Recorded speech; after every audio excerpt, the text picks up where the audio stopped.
O amor cura, só o amor pode curar. Muito faz bem a gente receber alimento, receber algo material, mas se não tiver amor, não teremos nada. Que tudo seja feito com amor. E olha, nós estamos vendo, né, desde quando aconteceu a tragédia no Rio Grande do Sul, quantas pessoas perderam a vida, perderam tudo, perderam ainda o sentido de vida.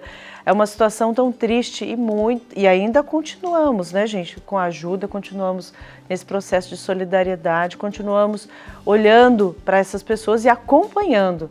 E a TV Aparecida esteve lá e ela estava lá também representando a TV Aparecida para nos mostrar, e ela está aqui hoje para falar um pouco dessa experiência, porque ela viu de perto. Bom dia, Camila. Oi, minha amiga. Tudo bem, minha querida? Bem? Que bom que você está aqui. Você tá bem? Bem, você? Bom dia, irmão Juninho. Bom dia, da volta de Nossa Senhora. Como é bom estar com vocês. Que bom, minha querida.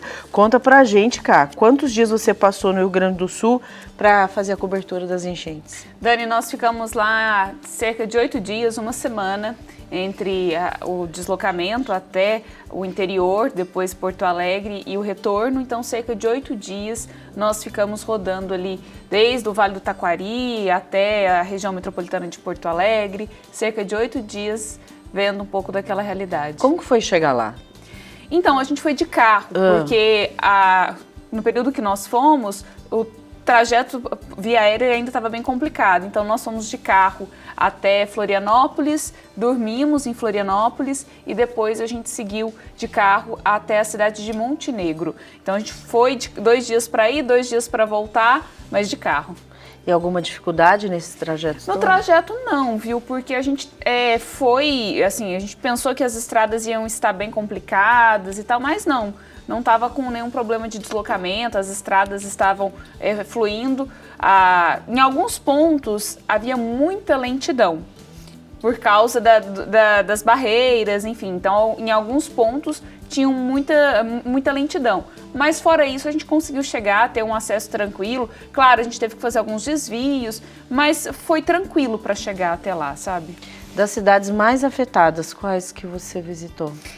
Olha, Dani, a região do Vale do Taquari foi a região mais afetada, porque eles falam que lá foram 4 enchentes desde setembro do ano passado. Então foi uma enchente em setembro, uma em novembro, e esse ano, em maio, eles contabilizam 2 enchentes. Uma logo no começo de maio, e aí quando o pessoal já estava retornando para casa, veio uma outra enchente. Então foram 4 enchentes sucessivas, e o Vale do Taquari foi a região que mais foi afetada. Lá passa o rio Taquari, e em determinados pontos o curso do rio, ele deveria fazer uma curva, mas ele não fez essa curva. O volume de água foi tão grande que ele levou tudo que ele via pela frente. Então, devido ao alto volume de água, a realidade dessas enchentes sucessivas, o Vale do Taquari foi a região mais afetada. A região metropolitana de Porto Alegre, ela também foi extremamente comprometida. Mas o interior, ele ainda sofreu mais. Porto Alegre demorou mais para a água baixar. E ali tinha todo o transtorno de uma região metropolitana, de uma área totalmente urbana, então bueiro, o acúmulo de lixo. Então isso também fez aumentar o número de problemas. Mas a região do interior, a gente pode dizer que foi uma região gravemente afetada. Interessante, né, Camila, que exatamente nós estamos vendo imagens dessa situação que vocês presenciaram lá, e claro que os desafios nós estamos vendo aí, não é? Mas que sentimentos, o que a gente aprende dessa lição, o que vocês ali encontraram? E quero parabenizá-los, porque logo quando começou toda essa situação difícil no Rio Grande do Sul, o jornalismo aqui da TV Aparecida já se mobilizou. Ele falou, nós queremos estar lá, porque o povo gaúcho é muito devoto de Nossa Senhora, porque o Rio Grande do Sul é muito presente aqui no Santuário Nacional também. E aí, dentro dessa mobilização, num projeto, né? E o projeto tem que ser o de alimentar a esperança, de cuidar bem da vida. Por isso que nós acabamos de cantar essa música também. E aí, que sentimentos, que lições dessa sua experiência, o que você encontrou ali, Camila? Acho que 3 pontos a gente pode destacar aqui. O primeiro é que as alterações climáticas, elas já são realidade. A gente vê muitas pessoas falando, a gente precisa resolver o problema agora e depois pensar no que causou tudo isso. Não, a gente precisa resolver o problema de agora, mas a gente também precisa identificar quais são as causas, por que tudo isso aconteceu. E isso é fruto das alterações climáticas. Então lá muitas pessoas falavam, porque nós estamos acostumados com enchentes aqui, mas nunca dessa forma. Então, isso é fruto da alteração climática. Esse é o primeiro ponto. Segundo, que a gente precisa pensar agora também em como ajudar a população com iniciativas, com leis, com projetos que viabilizem a reestruturação do Rio Grande do Sul. As doações são extremamente importantes. É fato que as pessoas precisam se alimentar, precisam de água, precisam de dinheiro para poder comprar muitas coisas, é óbvio. Mas nós, enquanto sociedade civil, nós precisamos nos articular, cobrar do poder público iniciativas para que viabilizem a reestruturação dos pequenos empreendedores, dos pequenos agricultores. Só assim eles vão poder ter esperança novamente. E o terceiro ponto que me chamou muito a atenção é a esperança das pessoas, a solidariedade, porque muita gente estava com a casa alagada, mas foi para a igreja ajudar a igreja que estava alagada. Então, esse sentimento de solidariedade, esse sentimento de esperança é muito presente no povo gaúcho. Então, você olhava para aquele bairro que foi totalmente levado pela água, mas as pessoas tinham esperança. Nós vamos reconstruir.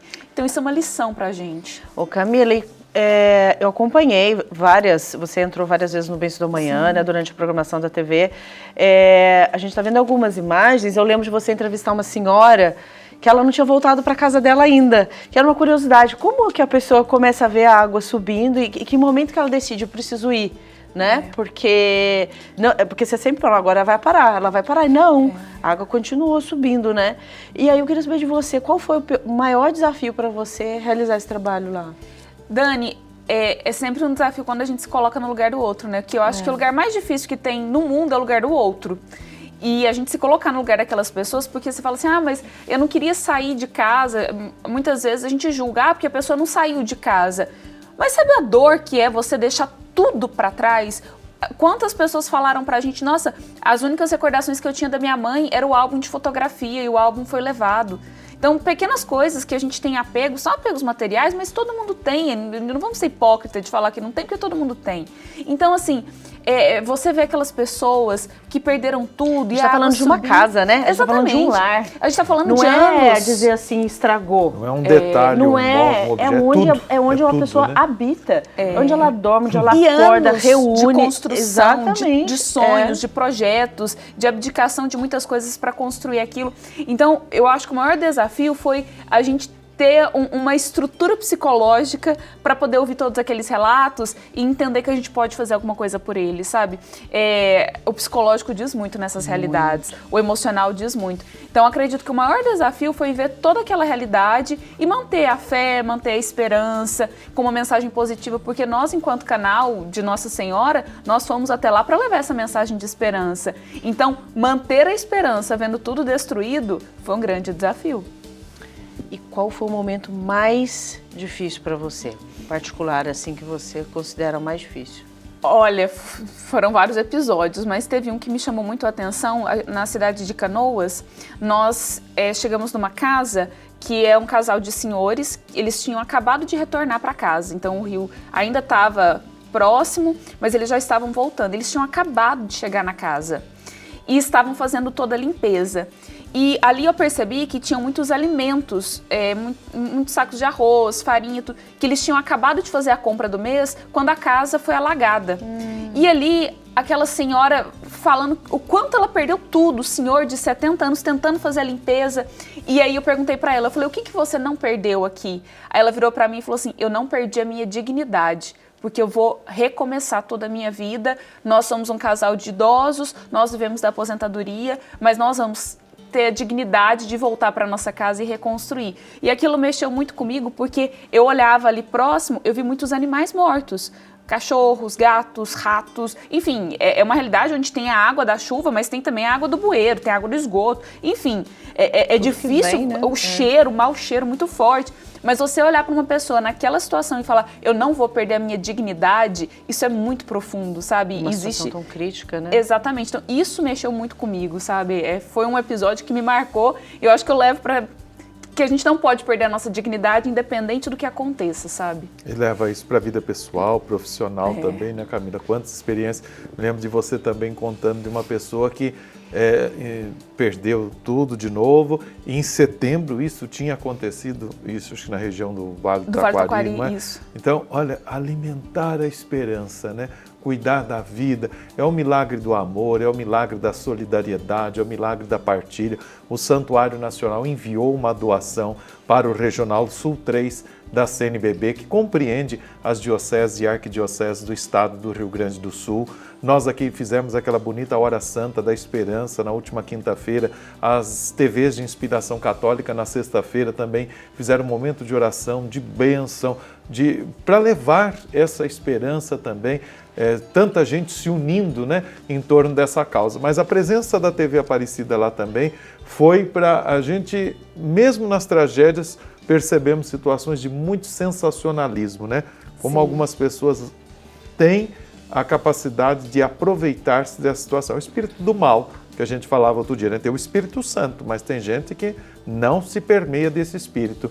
E aí, a presença da TV Aparecida lá também foi para mostrar a ação eclesial, tudo aquilo que a igreja estava fazendo e tem feito, segue em frente fazendo, porque senão a gente diz que é isso, que é o poder público e a presença da igreja. Como é que você sentiu tudo isso? E é interessante, irmão, porque lá a gente viu muitas igrejas que foram devastadas também. E a igreja ela é o ponto central do ser comunidade, da celebração dos sacramentos. Então existe sim a igreja como uma referência para as pessoas. E aí você vê todas aquelas igrejas alagadas, cheias de lama, de barro, os padres lá, irmãos, religiosas, todo mundo de bota com a lama até aqui limpando a igreja. Então, a igreja ela não ficou isenta nem de ter sido afetada e nem de colocar a mão na massa. Então, a igreja, mesmo afetada, também estava lá para ser o suporte, para ser o auxílio espiritual, emocional, físico, porque a gente viu igrejas que se transformaram em hospitais de campanha, que viraram pontos para receber atendimentos médicos e oferecer atendimentos psiquiátricos e psicológicos para as pessoas que foram afetadas. Então a igreja ela é uma referência, sim. O poder público ele tem obrigação, a igreja faz por missão. E é interessante a gente destacar isso porque hoje a igreja ela tem o papel de ajudar essas pessoas a se reestabelecerem na fé, na esperança, a cobrar o poder público das iniciativas e dos incentivos que deverão vir a partir de agora. Então a gente precisa falar sobre isso também.